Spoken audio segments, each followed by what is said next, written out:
은혜로운 찬양 감사합니다. 지난주에 제가 보여드린 사택 앞 화단 그 사진을 한번 다시금 보여드리기 원합니다. 향달맞이 꽃 사진을 심은 것을 보여드렸는데요. 한번 화면을 올려봐 주시면은 화면 한번 올려주시기 바랍니다. 묘목을 주신 목사님께서 이 향달맞이 꽃은 이 생존력이 강해서 끝꽂이로도 잘 살 수 있다라고 하셨습니다. 그래서 끝꽂이로도 잘 살 수 있다. 그러니 이 화단에 심으면 얼마나 꽃이 만발할 것인가, 그것을 내심 기대하면서 정성을 다하여서 허리를 굽히는 것이 아직 조금 불편한데 그래도 애써 심었었습니다. 저것이 지난번에 금요일 아침에 심은 장면입니다. 물을 충분히 좀 줘야 되겠다. 왜냐하면 뿌리가 없는 상태이기 때문에 뿌리를 내려야 하니까 물을 주자. 그런데 물이 바로 옆에 수도가 있는 것이 아니라 3층에서 물을 기르다가 이렇게 내려야 되는데 이 바게스가 그 물조리가 이렇게 다 좀 밑에 보니까 새더라고요. 그래서 바게스를 담았는데 바게스도 또 옆에 손잡이가 떨어져 가지고 물이 새니까 물이 안 넘칠 정도로만 담아 가지고 이렇게 조심조심 내려오느라고 3층에서 애를 써서 내려와서는 처음에 며칠간은 아침 저녁으로 물을 주었었습니다. 그리고 또 마르면은 저녁 때에 또 물을 주는 것이 좋다라고 해서 저녁 때에 최소한 하루에 한 번은 물을 주어 드렸었습니다. 그러고 난 다음에 한 8일 정도 지나서 그러니까 어제 토요일 정도, 어느 정도로 저 꽃이 더 활짝 피었겠습니까? 많이 피었을까요? 어떻게 되었을까요? 다음 화면을 한번 보여주시기 바랍니다. 야, 저게 뭡니까? 꽃이 몇 개만 저렇게 보이고 저기 희게 되어 있는 것들은 다 말라버린 부분입니다. 한번 비교해서 보여주시면은 그 다음 화면을 보여주시면은 비교 화면이 그 다음 화면에 있죠. 왼쪽 편에 처음 심었을 때 장면, 오른쪽에 여러분들 보시기에는 이제 왼쪽 편이 되나요? 저것이 일주일간 공을 들였는데도 저렇게 말라버렸습니다. 저것을 보면서 나름대로 왜 저렇게 말랐을까 이것저것 생각을 해봤습니다. 아직 뿌리가 없기 때문에 그런 것이 아닐까, 또는 비가 충분히 오지 않아서 그런 것이 아닐까, 물을 주었지만 수돗물로는 한계가 있어서 그런 것이 아닐까, 또 저 화단이 그렇게 좋은 땅이 아니어서 그런 것이 아닐까. 그런데 옆에 보면은 곽꽃 그리고 봉선화는 아주 무성하게 잘 자라 있지 않습니까? 저것은 씨를 뿌리고 저것도 물을 한번 주지 않았는데 저렇게 잘 자라는 것을 보면은 뭔가 여러 가지 상황이 복합적으로 작용을 했겠다. 햇볕이 예전에 봉선화라든지 곽꽃이 저렇게 삭을 내릴 때는 너무 강렬하게 쬐지 않았지만 저 향달맞이 꽃 묘목이 자랄 때는 낮에 햇볕이 너무 강렬해서 그런 것인가, 이런저런 생각을 하면서 저는 저의 한계를 느꼈습니다. 내가 애쓰고 수고한다고 해서 내가 원하는 대로 다 결과를 얻는 것은 아니로구나.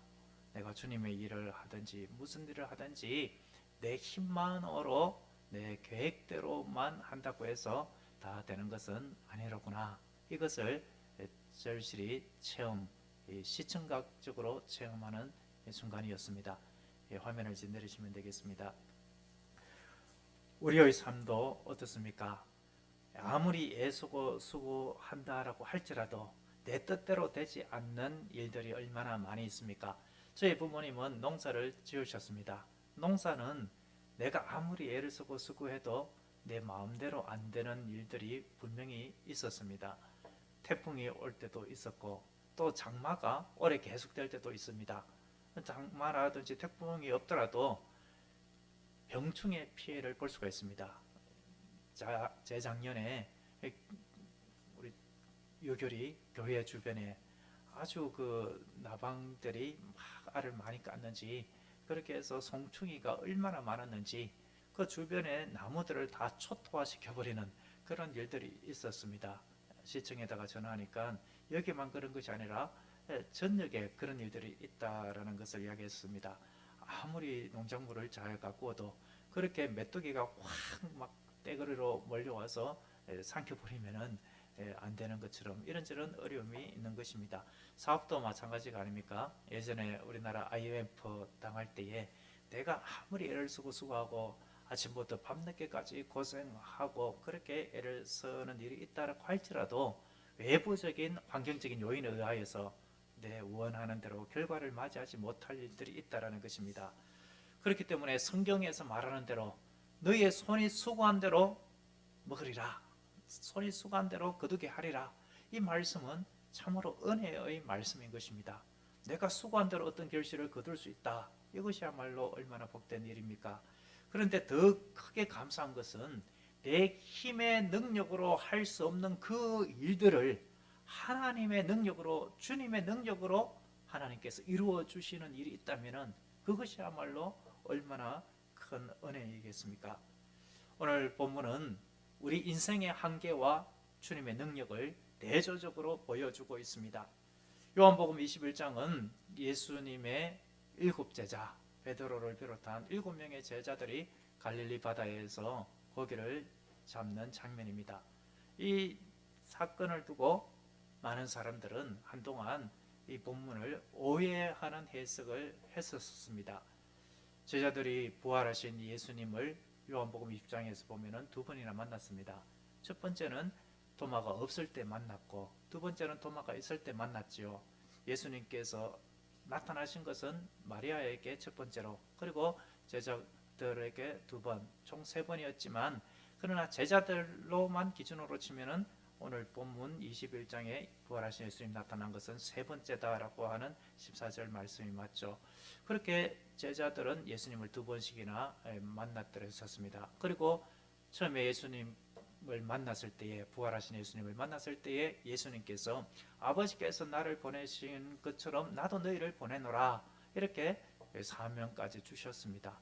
그렇게 사명을 주었다면은 예루살렘에서 부활의 정인의 그 사명을 감당해야지 왜 다시 세속으로 옛날로 돌아가서 고기잡이를 저희들이 하느냐, 그렇게 있어야 할 자리에 있지 아니하니까 고기를 한 마리도 낚지 못하는 실패를 한 것이 아니냐, 이렇게 해석들을 했더랬죠. 그런 설교를 들었던 적도 있었을 것입니다만 이것은 적절한 해석이 아니다, 저는 이렇게 말씀을 드립니다. 왜냐하면 예수님께서 천사들을 통하여서 마리아에게 하신 말씀이 있습니다. 천사가 마리아에게 어떤 이야기를 했는가 하면은 제자들에게 이르라, 그가 너희보다 먼저 갈릴리로 가시나니 거기서 너희가 배우리라 라고 말씀하셨습니다. 그러니까 갈릴리로 가서 거기서 만나겠다는 겁니다. 오늘날처럼 맨날 며칠 몇 시에 가겠다 이렇게 정확하게 이야기한 것이 아닙니다. 예수님께서 언제 오실지 모르기 때문에 항상 예수님을 맞이할 준비를 하라라는 차원에서 그냥 갈릴리에서 기다리라, 내가 갈릴리로 가서 너희를 만날 것이다, 이렇게 말씀하신 것입니다. 그렇기 때문에 제자들은 예루살렘에 있는 것보다는 갈릴리에 있는 것이 더 박해를 피할 수 있는 유리한 면이 있기도 하지만 궁극적으로 예수님의 말씀을 따라서 갈릴리에서 만나겠다라고 했기 때문에 그 명령에 따라서 갈릴리에 간 것입니다. 그런데 아직 성령의 강림이 있기 전이 아닙니까? 예수님의 그 사명을 받기는 받았지만 어떻게 감당해야 할지 막막하고, 그리고 담대함도 생기지 않아서 이렇게 저렇게 나서기가 조금 연약한 그런 중에 있었습니다. 그렇다고 해서 무턱대고 그냥 집에만 계속 있기도 힘든 일이 아닙니까? 무료함을 달래는 차원도 있고, 그리고 가족들도 있으니까 생계를 책임져야 하는 일도 있었습니다. 그래서 그냥 허송세월을 보내는 것이 아니라 자기들 나름대로는 우리가 어떻게 해야 할까 이런저런 이야기들도 나누었을 것이고, 그런데 이렇게 그냥 막연히 있기보다는 뭐라도 하자, 그러면서 자기 딴에는 최선을 다하는 모습으로 생계의 일로 그렇게 고기잡이를 나선 것입니다. 제자들의 이런 모습은 우리의 모습을 보여주는 것과도 같지 않습니까? 우리도 예수님을 만났습니다. 직접 만난 것은 아니지만 성경을 통하여서 만났고, 그리고 믿음을 주셔서 예수님을 만났고, 기도를 통하여서, 말씀을 통하여서 이 모양 저 모양으로 주님께서 만나주시는 은혜로 주님을 만났습니다. 우리에게도 주님께서 주신 그러한 사명, 주님의 복음의 정인의 사명, 이런 것들을 다 간직하고 있고, 그것을 간직해야 한다, 그리고 그 사명을 실천해야 한다, 이것도 알고는 있습니다. 그렇지만 어떻습니까? 성령의 충만함의 그 능력이 임하지 않을 때는 그렇게 복음을 증거하고 또 예수 그리스도를 전하는 그러한 일들에 대하여서 좀 자신이 없을 수도 있습니다. 그래서 나름대로 주님을 섬기는 일을 이 모양 저 모양으로 하면서, 그리고 나에게 주어진 이 생계의 전선에서 그 속에서도 주님의 영광을 나타내기 위해서 또 어떤 목적을 가지고 최선을 다하는 모습을 보이기도 합니다. 그런데 나름대로 나의 삶 속에서 이런저런 애를 쓰고 수고를 하고, 때로는 주님의 일을 이런저런 수고와 헌신의 모습을 다하지만 뜻하는 대로 소기의 결과를 이루지 못할 때들이 있는 것을 보게 됩니다. 일이 잘 풀리지 아니할 때, 그럴 때들이 어떻게 보면 더 많을 수도 있습니다. 그럴 때에 우리가 생각해야 할 것은 이 일을 통하여서 안 되면 안 되는 이 과정을 통하여서 주님께서 하시고자 하시는 말씀이 있다, 이것을 우리는 생각해야 하는 것입니다. 본문의 저자들의 상황이 바로 이런 상황입니다. 3절 같이 한번 읽어보겠습니다. 시몬 베드로가 나는 물고기 잡으러 가노라 하니 그들이 우리도 함께 가겠다 하고 나가서 배에 올랐으나 그날 밤에 아무것도 잡지 못하였더니, 이들은 3년 동안 고기 잡는 일을 손에서 놓았었죠. 그렇다고 할지라도 업으로 잔뼈가 굵은 사람들이 아닙니까? 그런 사람들이 고기가 밤에 잘 잡히는 그 시간입니다. 그 풍성한 어종이 있는 갈릴리 바다에서 고기가 잘 잡히는 밤에 그렇게 수차 그물을 내렸는데 단 한 마리도 잡지 못했다. 이것은 참으로 속상하고 낙심할 만한 상황인 것입니다. 우리도 내가 하는 일이 뜻대로 되지 아니하고 풀리지 아니할 그때에 생각해야 할 부분이 있습니다. 예수님께서 나를 소홀히 여기고 무관심해서가 아니다. 내가 힘들 때에, 일이 잘 되지 아니할 때에, 실패를 경험하는 그 순간에 예수님께서는 그 순간에도 나와 함께 계신다. 내 곁에 예수님께서는 함께 계신다. 이것을 우리는 생각해야 하는 것입니다. 이런 이야기가 있습니다. 어떤 자매가 신혼 초부터 남편의 사랑을 받지 못하고 구박당하는 일이 있었습니다. 혼수를 제대로 챙겨오지 못했다라는 이유로 못된 남편으로부터 구타를 당하고 폭행을 당했습니다. 아기를 임신하면 얼마나 축복된 일입니까? 그런 아내의 배를 걷어차고 때리는 일이 있었습니다. 그 일로부터 20년이 지났습니다만 이 자매분은 20년 전에 당한 그 고통, 그 아픔, 상처, 그것을 여전히 느끼고 있었습니다. 우연한 기회에 내적 치유를 하는 목사님을 만나게 되었습니다. 그래서 과거의 그 상처의 기억으로 돌아가서 거기서부터 치유를 해야 되기 때문에 이제 내적 치유를 하는 중에 기억을 더듬어서 과거의 가장 고통스러운 그 순간으로 돌아가 보게 됩니다. 이 자매의 기억 속에 이 떠오르는 한 장면, 그 장면은 어느 바닷가입니다. 너무나도 고통스러워서 이 자매가 근처에 있는 바닷가에 가서 저 바다에 뛰어들어서 죽어버릴까, 그러자니 또 새끼가 있고 어떻게 해야 되나, 죽을까 말까 그러면서 너무나도 고통스러워서 그렇게 펑펑 울었던 그 장면 속으로 기억이 머물게 됩니다. 그 장면을 떠올리니까 또 예전의 그 고통이 생각이 나서 내적 치유를 받는 중에 그렇게 소리 내면서 통곡하고 울게 됩니다. 목사님께서 위에서 기도를 해 주십니다. 그런데 이 자매의 그 과거의 장면 기억 속에 놀라운 장면을 목격하게 됩니다. 그때 그 장면을 떠올렸는데 그 바닷가에 자기만 홀로 고통스럽게 울고 있는 것이 아니었던 것입니다. 바닷가의 모래사장에 예수님께서 서 계신 것을 보게 된 것입니다. 그리고 예수님께서 자신에게 다가와 주시고 자신을 안아주는 그 장면을 목격하게 된 것입니다. 예수님께서 이 자매가 고통스러워서 그렇게 흐느끼고 울 그때에 예수님께서도 함께 고통스러워해 주셨고 함께 울어주시는 그 모습을 보게 된 것입니다. 그러자 그녀의 슬픔은 기쁨으로 바뀌었습니다. 지우살기 끝난 후에 그 통곡의 눈물은 기쁨의 눈물로 바뀌었습니다. 이 자매는 천국의 그 기쁨을 이런 모습을 통해서 예수님께서 함께하는 것이 이런 은혜로구나 이것을 깨달았다라고 했습니다. 오늘 본문의 제자들의 상황도 이와 유사합니다. 제자들은 밤새 고기 한 마리 잡지 못한 가운데에 실패감을 경험했습니다. 집에서 가족들은 고기를 잡아올 것을 기대하고 있었지 않았겠습니까?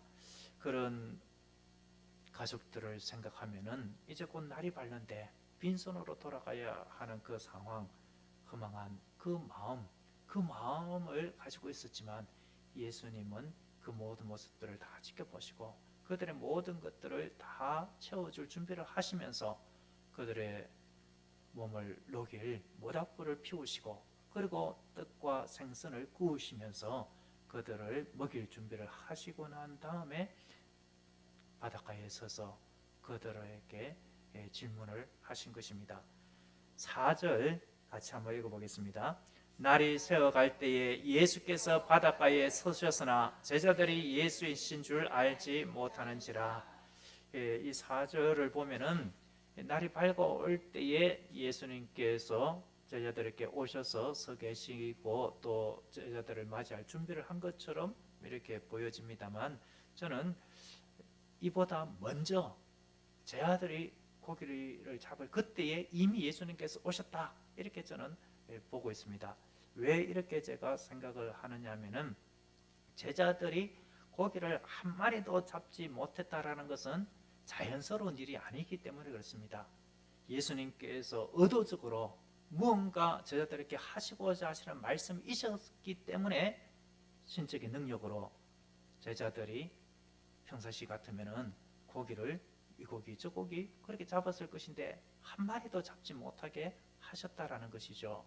그렇기 때문에 예수님은 이미 고기잡이 하던 제자들 곁에 계셨고 그리고 고기가 들어가지 않도록 예수님께서 신적인 능력을 발휘하셨고 그들이 지칠 때쯤에 그리고 이미 이제 지쳐서 낙심하고 그만두려고 할 그때에 날이 밝은 시점이 되게 하시고 바닷가 그 해변가에 서 계신 예수님을 사도 요한이 보게끔 하시고 그리고 예수님의 그 질문을 듣을 수 있도록 다 이렇게 연결해서 역사하셨다라는 것이죠.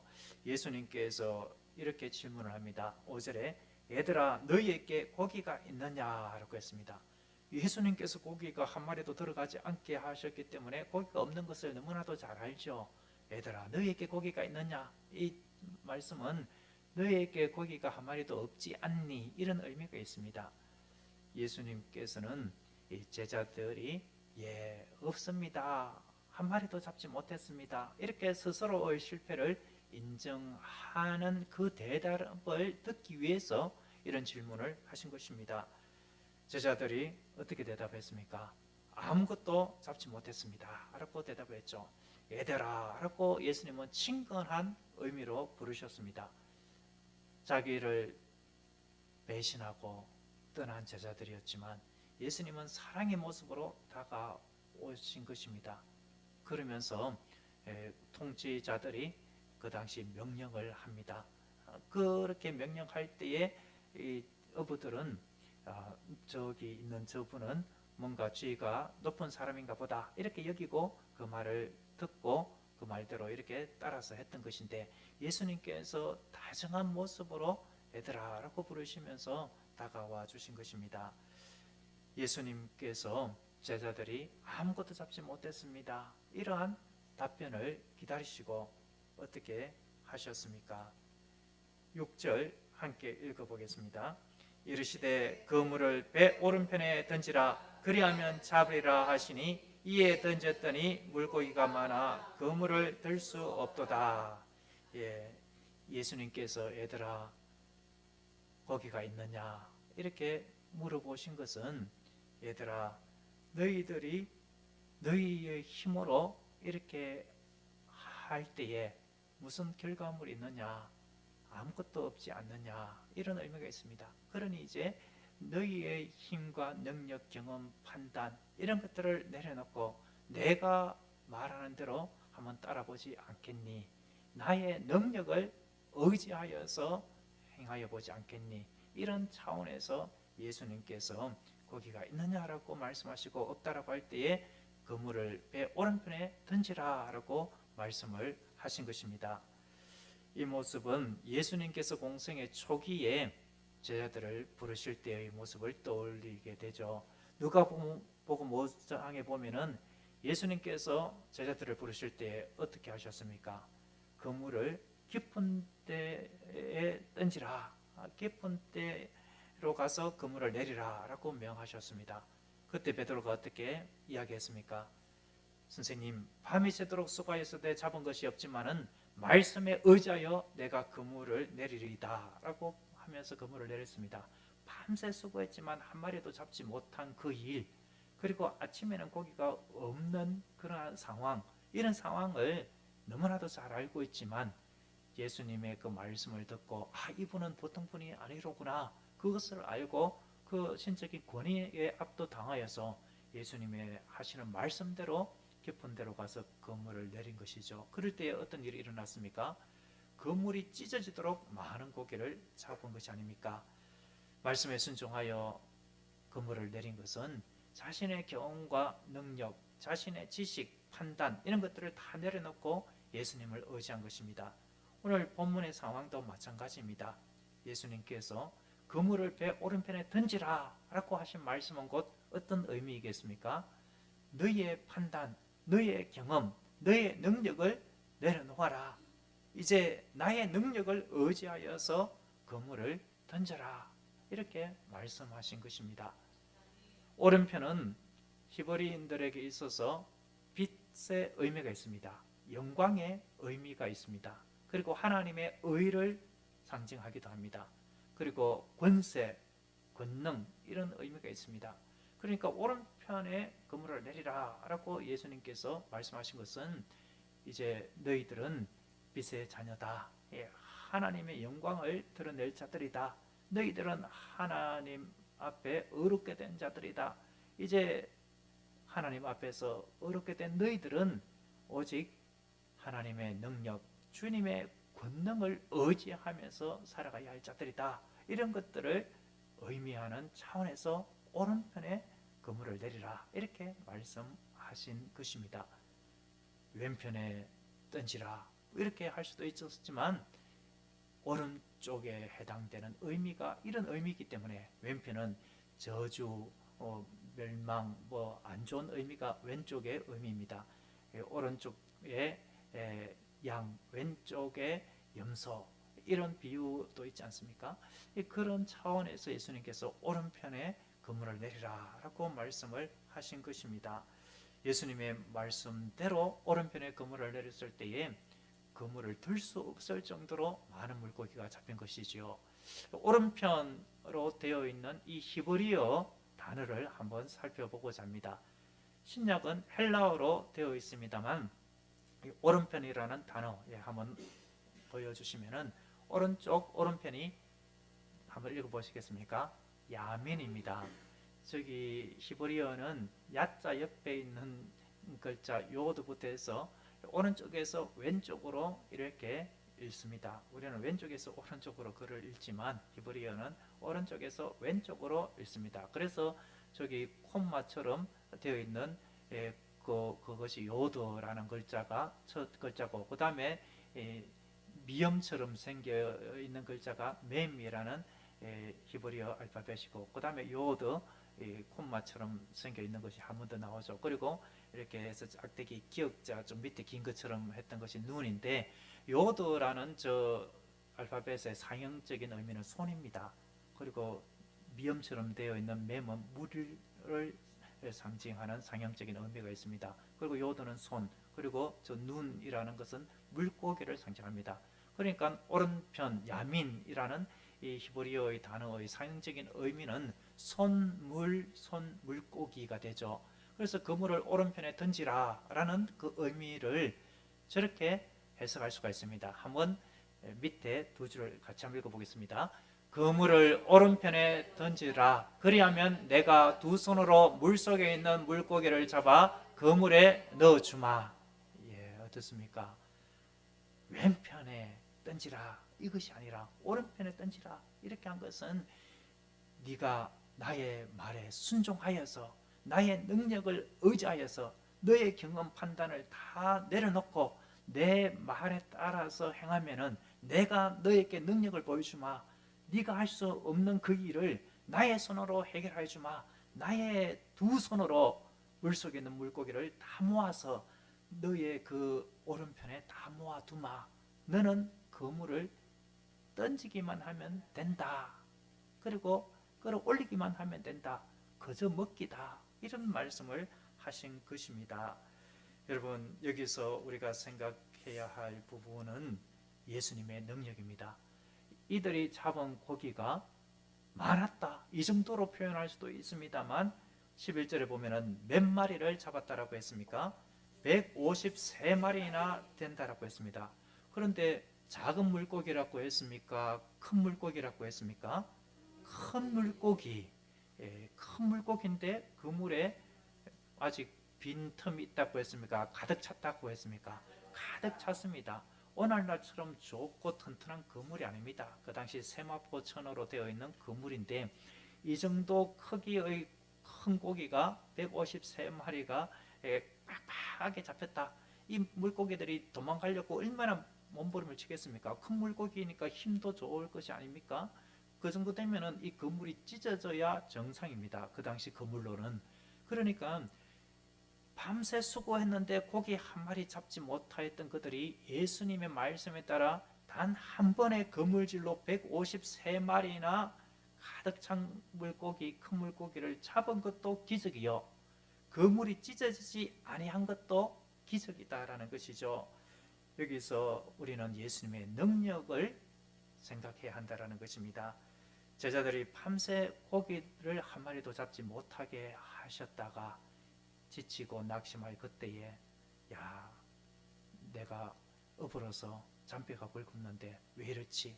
이렇게 자신의 한계를 인정하고 시인하게 할 그때에 예수님께서 이제 너희의 능력을 의지하지 말아라, 나의 힘과 능력을 의지하라, 이런 차원에서 배 오른편에 그물을 내리게 하시고 그 전에 이미 물고기를 그쪽으로 다 모아두시고 그물을 내려서 큰 수확을 거두게 하신 것입니다. 이것을 통해서 예수님께서 하시고자 하시는 그 의도가 무엇이겠습니까? 예수님은 이들을 사람을 낚는 업으로 삼고 그렇게 제자 사역을 훈련시키셨고 그 사람을 낚는 어부가 되게끔 지금 이제 실물 교육을 하신 것입니다. 이제 너희는 물고기를 잡는 어부가 아니라 처음에 내가 너희를 부를 때처럼 사람을 낚는 어부가 되어야 할 것이다. 아버지께서 나를 보낸 것처럼 나도 너희를 보내노니 이제 너희는 나의 복음의 증인, 부활의 증인의 사명을 감당해야 할 것이다. 그런데 이제 너희는 너희의 힘으로 이 일을 결코 감당해서는 안 된다. 너희의 힘으로 하였을 때는 보듯이 한 마리도 잡지 못한 것이 아니냐. 내가 도와주지 아니하면은, 내가 함께하지 아니하면은 어떠한 열매도 맺을 수가 없다. 그러니 너희들은 나의 힘, 나의 능력, 성령의 능력을 의지하여서 이 복음 사역, 복음의 적인 사역을 감당해야 하느니라. 이것을 실물 교육을 통하여서 보여주신 것입니다. 우리는 오늘 본문을 통해서 우리 자신을 돌아보았으면 합니다. 본문의 저자들처럼 내가 애쓰고 수고하였음에도 불구하고 아무런 결실을 거두지 못한 일이 있습니까? 내가 어떤 것들을 기대하고 그것을 이룰 것처럼 생각했는데 실패를 한 적이 있습니까? 왜 그랬을까를 생각해 보았다면 여러 가지 이유를 생각할 수 있겠습니다만, 오늘 본문에서처럼 주님의 능력을 의지하도록 하기 위해서 우리 주님께서 의도적으로 물고기를 잡지 못하게 한 것처럼 우리 주님의 섭리 가운데에 그 결실을 맺지 못하게끔 했을 수도 있다, 이런 생각도 할 필요가 있는 것입니다. 저도 화단에 이 달맞이꽃 묘목이 시든 것을 보면서 개척을 하는 상황에서 적용을 해보게 되었죠. 내가 개척교회 목회를 할 때에 내가 수고하고 애써서 그래 이 정도 되면은 꽃이 활짝 피겠지라고 생각하면서 하더라도 한계가 있고 내가 원하는 대로 이루지 못할 수가 있다. 주님께서 도와주시지 아니하시면은, 하나님의 능력이 함께하지 아니하면은 실패할 수밖에 없다. 이것을 생각하게 된 것입니다. 개척을 준비하는 과정은 정말로 오늘 본문에서처럼 예수님께서 두 손으로 자 개척해라 이것 자 이렇게 준비시켜서 이 사람 저 사람 또 여러분들을 감동시키셔서 이런저런 준비들을 우리 예수님께서 다 하게 한 것이 아닙니까?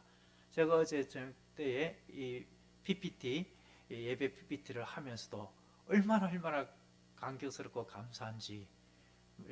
왜냐하면 여러분들이 스크린을 보지 않아서 여러분들은 실감이 나지 않을 것입니다. 앞에 계시던 목사님이 이 스크린, 이 빔 프로젝터 그 전구가 다 나갔어요.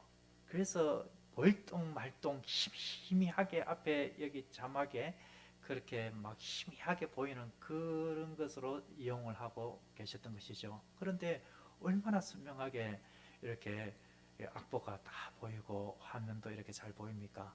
야, 저의 힘으로는 도저히 이런 장비를 생각은 할 수는 있지만 빛내지 않고서는 할 수 없는 그런 상황이죠. 그런데 하나님께서 이 모양 저 모양으로 하나님의 사람에게 감동을 주셔서 이런저런 것들을 다 준비하게 한 것이죠. 오늘 저는 예배를 준비하면서 이 모든 것들 하나하나 보면서 여러분들의 헌신의 그 모습들이 다 스려있는 그런 것들을 하나하나 다 봅니다.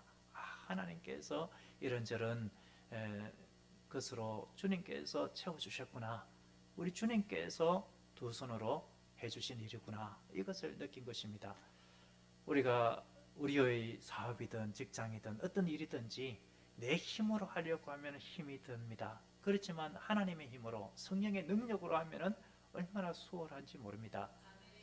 제자들이 풍랑이 이는 그 바다를 건널 때에 얼마나 힘이 든지 모릅니다. 생명의 위협까지도 느끼고 앞으로 나가지도 못하고 이러다가 배가 가라앉는 것이 아닌가, 큰 두려움에 빠지기도 하죠. 그런데 날씨가 화창하고 그리고 순풍이 불면은 그 돛이 순풍에 의해서 노를 젓지 않아도 수월하게 쫙 나가게 되는 것입니다. 성령님의 능력을 의지하는 것은 이것이죠. 저는 봉고차가 논두렁에 한번 빠진 적이 있습니다. 야, 차가 기름으로 가는 것이고 내가 수고하지 않아도 잘 가는 것인데 그렇게 논두렁에 빠져서 공회전을 하니까 꼼짝달싹을 못하는 겁니다.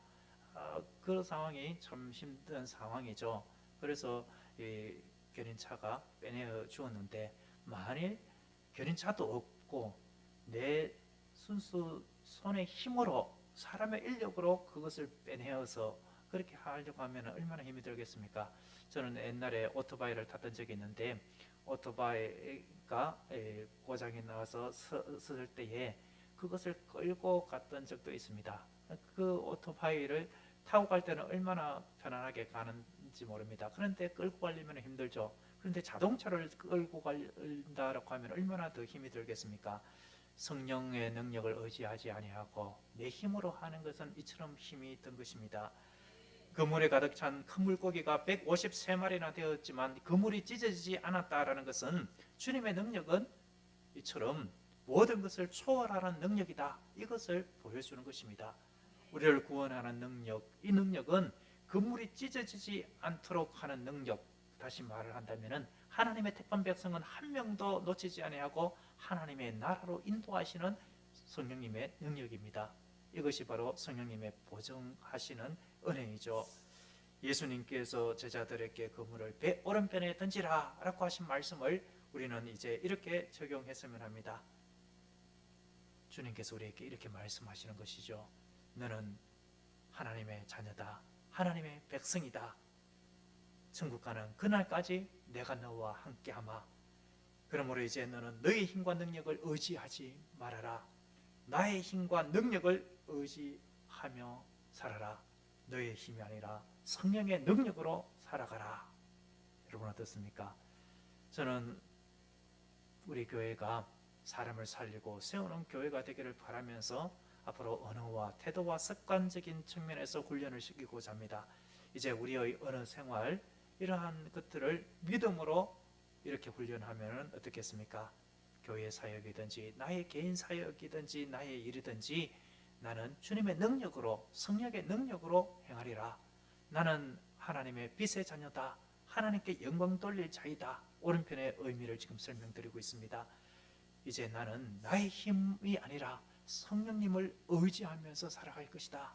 기도보다 성령보다 앞서지 아니할 것이다. 더욱 기도하며 주님을 의지할 것이다.